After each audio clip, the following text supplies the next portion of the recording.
Hello folks, hope you're doing well. My name is Marc Gallagher. I am a professional musician here in England. I am a player of all sorts of instruments, including ukulele, piano, guitar, and also bass. So I did a few videos that kind of documented my journey going through and upgrading my Fender Mexican Jazz Bass Deluxe into a American Ultra bass. And I'm really pleased with having that bass, but I did a sound sample which compared the two like for like, and I found that the US one fell a bit short in some places.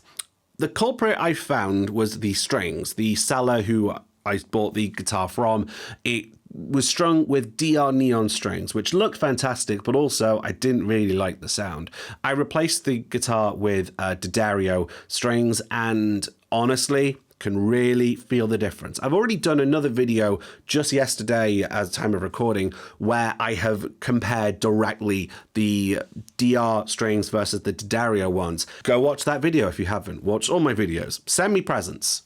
But now that I've got the American bass in its current state using very similar strings to what I would have had the Mexican one as, I think that just makes for a bit more of a fairer test. So here is a rematch as it was. Take a look and a listen at the Mexican bass versus the American jazz bass.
And there you have it. I feel like the new strings are an absolute revelation on the blue bass. And what that really brings out, I think, is to show the clarity that the American pickups have. I feel like, and I have felt this for a few different comparisons I've done of Mexican versus American Fender stuff, is that the Mexican ones are usually a bit woollier, and they've got a bit much in the low mid range, whereas the American one just feels a bit more, I use the term clarity a lot before. It's a bit more pristine, very clear, and you've just got a better note definition, even if it's not quite as thick. In terms of my recording, I'm pretty sure that I kept everything the same in terms of my levels of my preamp, in terms of any post-processing that I might have done. I've given you raw levels beyond just adjusting clip gain, but I think just the American bass was simply a bit hotter in terms of the preamp's output. But did you hear much of a difference? Did you hear much of an improvement between the Mexican and the American one? Let me know. Thank you very much for watching that video. Feel free to follow me on your favorite social media at Marc Gallagher Music. Do consider supporting me on Patreon. Until then, my name is Marc Gallagher. Thank you very much for watching. Like the video if you want, share if you feel compelled to, and follow me on places. I'll catch you down the road.